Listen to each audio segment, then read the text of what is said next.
The first time the staff flagged him as trouble, it happened so fast it barely seemed real. It was a slow weekday afternoon, the kind of day when a grocery store hums in a low, sleepy way. Refrigerators buzzed, soft music floated out of ceiling speakers, wheels of carts squeaked faintly over the linoleum. An older black man in a flat cap moved down the aisles with a short, deliberate stride, pushing a small cart and pausing often. He examined labels carefully, compared prices, read the tiny print other customers ignored. His name was Leonard King. 72 years old, bad knee in the winter, sharp mind in all seasons. He had grown up a few blocks from that store, back when the neighborhood had a different name, and no one would have dreamed that one of the biggest supermarket chains in the region would plant a bright, shiny branch on the corner. For most of his childhood, food came from cramped mom-and-pop shops and whatever was in season at the street market. Later, when the supermarket arrived with automatic doors and aisles that seemed to stretch forever, residents had lined up just to see all that choice under one roof. Leonard knew every aisle by muscle memory. He knew where the store hid the cheaper generics and how it rotated the almost expired meat. He also knew that in the last few years he had started to feel watched in places where he had once felt anonymous. It began near the self-checkout. Leonard had a habit of counting his items twice. Years of running his own small business had wired him to check everything: receipts, quantities, weights. So he placed his basket beside the scanner, glanced at the screen, and took a moment to sort items into two piles: what he truly needed now and what could wait. Some distance away, a young cashier at the express lane leaned toward her coworker. The coworker tilted her head, eyes flicking toward Leonard. It looked like the kind of small gossip people trade when bored, except this one set off a ripple. The cashier pressed a button under the counter. A light on a handheld radio at the security podium blinked. A guard, large and bored, lifted it, listened, and then turned to scan the floor. Leonard felt the shift the way a person feels a draft in what should be a sealed room. He didn't hear the exact words, only the result. A guard repositioning himself to get a better angle. Another employee wandering over to pretend to tidy the impulse buy shelf next to the self-checkout, eyes never truly leaving Leonard's hands. He moved slowly, as he always did, checking each item's price on the screen. The machine misread the weight of his apples and flashed a warning. The red light on top of the unit blinked. Instantly, the hovering employee stepped in, but not with the relaxed ease reserved for people who look like they shop there every week.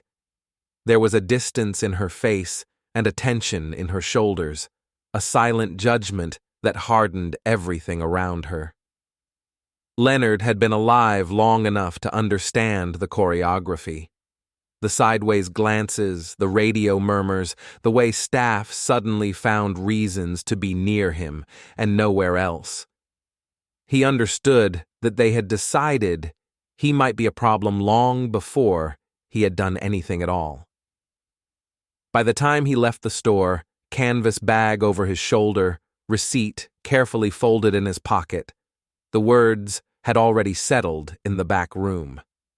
The staff, who had flagged him, had labeled him in their internal language: difficult, suspicious, a regular who always checked too closely and took too long. One of them added another word that stuck harder than the rest: trouble. It was not written on his receipt. It did not appear on any printed form. It lived instead in murmurs and eye rolls, in the tone they used when they saw him enter. The label followed him invisibly each time he returned, attaching itself to his shadow. Leonard had not always been old, and he had not always had the luxury of letting things slide. He had spent decades fighting to be taken seriously in spaces where nobody expected a black man from his block to walk in with a folder full of numbers and a better understanding of margins than the people across the desk. He had argued with bankers and landlords, supply managers, and city inspectors.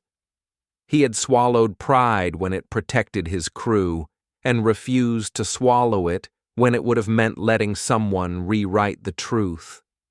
He had also learned that choosing when to walk away could be as powerful as staying. After one particularly bad afternoon at the store, 3 different employees hovering, one manager watching from the end of the aisle, the now familiar stiffness whenever he approached a register. Leonard climbed the small stairs to his office over the warehouse and decided he was done with that branch completely. He ran a company now, after all. He no longer needed the cheapest deals on canned tomatoes badly enough to pay for them with his dignity. The company was called King and Sons Produce, even though he only had one son and the boy had moved out of state years ago. The name had stuck, and so had the logo. A simple crown perched on an apple. What had begun as a modest operation delivering crates of collard greens and sweet potatoes to local restaurants had slowly grown into a small but serious regional supplier. A handful of employees in the warehouse, 3 trucks, steady contracts with school cafeterias and independent grocers. They specialized in fresh produce from small farms, the kind of goods big chains like to feature near the entrance under banners about supporting local. For years, those chains had treated King & Sons as one supplier among many, a name on a long list. Reliable, quiet, never big enough to demand anything. Things began to change quietly, the way most big shifts do. One drought season hit the usual cheap suppliers hard, while the farms Leonard worked with had invested early in better irrigation. A rising generation of customers started reading labels and asking where their food actually came from. Somewhere in a corporate office, a vice president saw that King & Sons kept delivering on time when bigger companies missed deadlines. A few months later, an email arrived in Leonard's inbox from the regional office of that very supermarket chain. The subject line was bland, opportunity for expanded partnership. But the contents made his eyebrows lift. The chain wanted to consolidate some of its produce supply, moving away from distant bulk distributors and toward regional contracts. King & Sons was on the short list of companies invited to submit a full proposal. Leonard read the message twice. Then he noticed the list of participating stores attached. His old neighborhood branch, the one that watched him like a thief, was on it. The irony tasted almost bitter. For a moment, he considered deleting the email and moving on. Life held fewer battles worth picking at 72 than it had at 30. The company was stable, his employees were fed. He had promised himself more time for his grandchildren. But the thought of leaving that opportunity on the table, not just for himself, but for the young workers he had hired from the same blocks where he had grown up, sat wrong in his chest. So did the idea of letting those quietly hostile aisles remain as they were, untouched by anyone who understood what it meant to be stared at for simply existing. He opened a new document and began building numbers. The proposal King & Sons eventually submitted was lean, competitive, and precise. Leonard's years of running routes and balancing supply taught him exactly how far he could push price without cutting into his farmers' pay.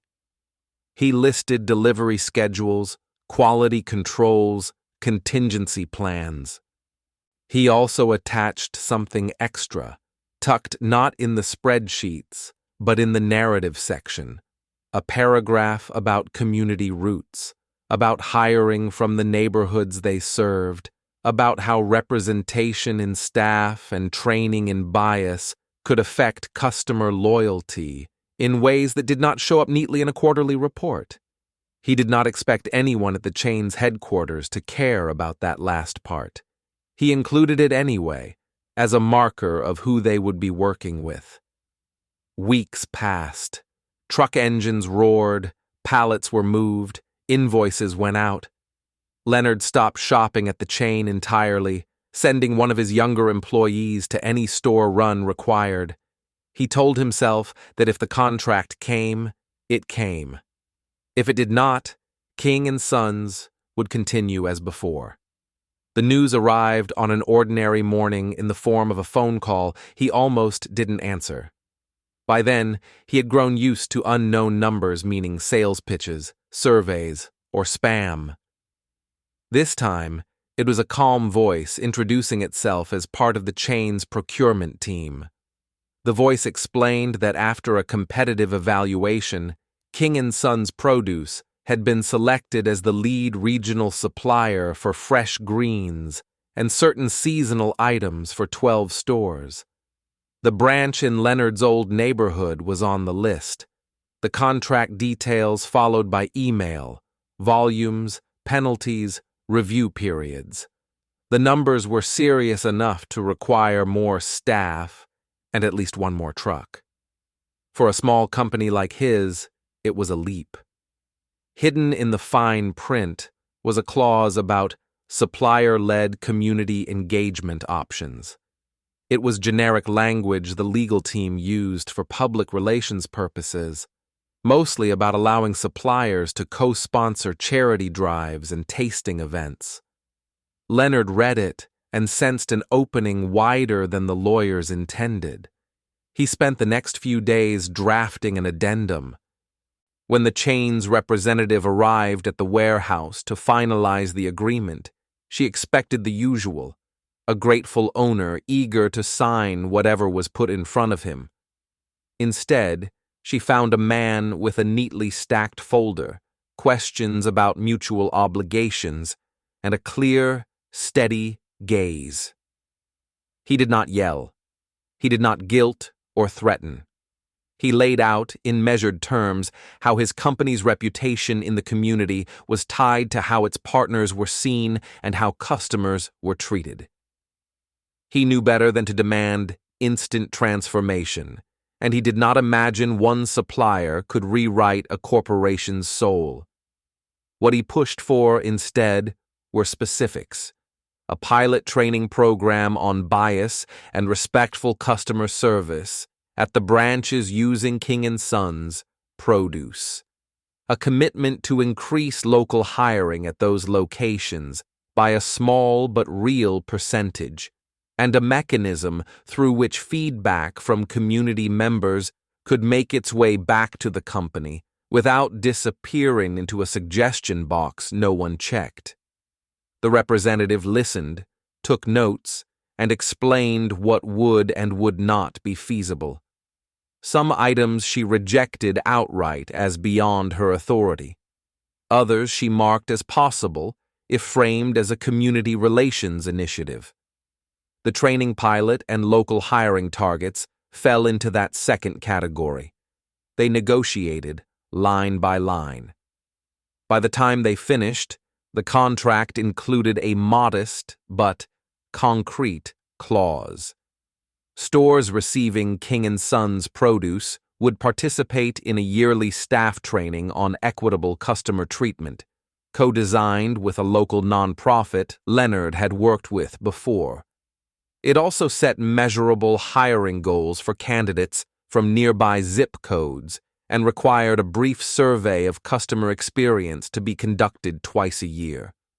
On paper, It did not look revolutionary. In practice, it created leverage.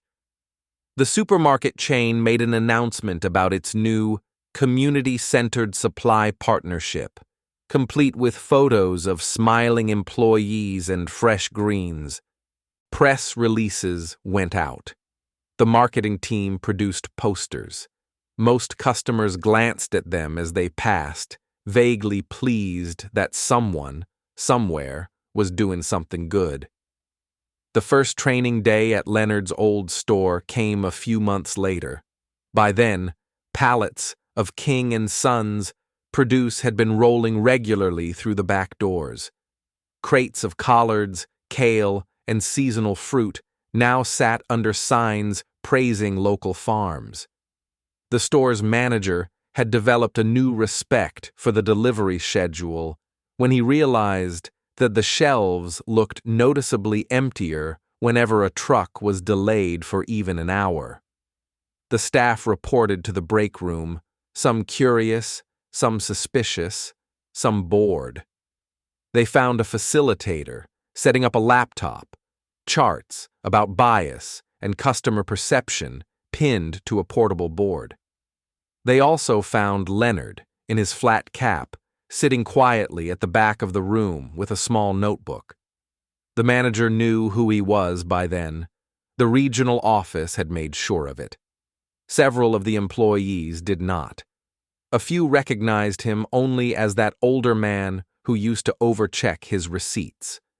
The training covered predictable ground at first: company values, respect, the impact of assumptions. Then it shifted into examples taken from actual customer complaints and feedback, anonymized but familiar. Stories of people followed too closely, of questions delivered with a tone that implied accusation, of older black customers treated as if they were confused or difficult when they were simply being careful. Leonard watched faces as those examples were read aloud. Some staff members stiffened, recognizing themselves. Others frowned, surprised that the behaviors described could have landed with so much weight. A few looked embarrassed. For the rest of the session, the facilitator guided them through scenarios. Instead of arguing about whether any of it was fair, the group practiced different responses and measured how they sounded. Leonard stayed mostly silent. When invited to share, he kept his contribution simple and factual, describing how it felt to be watched in a place where he had shopped for decades, and how that feeling had nearly cost the store a loyal customer long before he became anything more. He did not mention the word trouble. He no longer needed to. In the weeks after the training, small changes began to accumulate. A regular from Leonard's church noticed that the new teenager at the register greeted her warmly and helped her find a brand she liked instead of sighing when she asked. A middle-aged man in work clothes realized that employees no longer hovered when he paid in cash. An older woman, who liked to count every coin at the self-checkout, found that staff gave her space and only approached to offer help when she clearly signaled confusion, not simply because she was taking too long. None of this turned the store into a utopia. Mistakes still happened. Old habits did not vanish overnight, but inside the system, there now existed a small, structured insistence on doing better, and a supplier whose contract gave him just enough weight for his feedback to matter. The most surreal moment came almost a year after the partnership began. The chain organized a modest photo event at Leonard's old branch to showcase its local supplier success story. A simple banner, a photographer, a table with samples of fresh fruit cut into neat cubes. The marketing department wanted a picture of Leonard in the produce aisle, maybe with a manager, surrounded by crates bearing his logo. Leonard agreed, mostly so his warehouse crew could see the result later and feel pride. On the day of the shoot, he walked through the automatic doors he had once considered never using again. The air inside smelled of citrus and floor cleaner. He noticed the subtle rearrangements on the shelves, the posters about local farms, the placement of his company's crown and apple emblem near the greens. He also noticed the security guard. Not the same one as years before. That man had moved to another location. The new guard was younger, but the role was the same. Uniform, radio, a vantage point near the entrance. The difference now lay in what the position meant. The photographer gestured for Leonard to stand in front of a pyramid of cabbages. The store manager joined them, all smiles. Employees hovered at the edges, watching. The guard remained by his post, scanning the floor as he had been trained. As the camera flashed, Leonard felt a quiet satisfaction he did not show on his face. The store that had once named him Trouble in its private shorthand now depended on his trucks to keep its shelves filled with some of the very items in the frame. The staff, who had once shadowed him through the aisles, had sat in a training partially funded by his contract. The guard at the door now watched over customers whose experiences would eventually shape whether the chain renewed its deal with King & Sons. None of it erased the years of being followed in places that should have been neutral. It did not fix every incident of whispering in every other store. But it marked a shift, however small, in who had a say. Later that week, Leonard sat again in his office over the warehouse, contract file open on his desk. He traced a finger down the page until he found the clause he had fought for, the one about training and local hiring and feedback loops. It still looked small on paper, just a few sentences among dozens of others. In reality, it was the difference between a quiet humiliation that faded into nothing and a quiet correction that grew into something. The same chain continued to do what big chains do: expand, bargain, measure profits. Leonard's company kept working, trucks on the road in early morning dark. Yet in a handful of stores, shoppers who looked like him and had lived what he'd lived now found that the air felt slightly different. Less suspicion, more ordinary courtesy. Those customers would never know that the man whose name appeared only on the side of crates in the back room had once stood at a self-checkout, labeled by strangers as nothing but a problem. They would never see how that label had pushed him toward the very contract that made change possible. Leonard did not need them to know.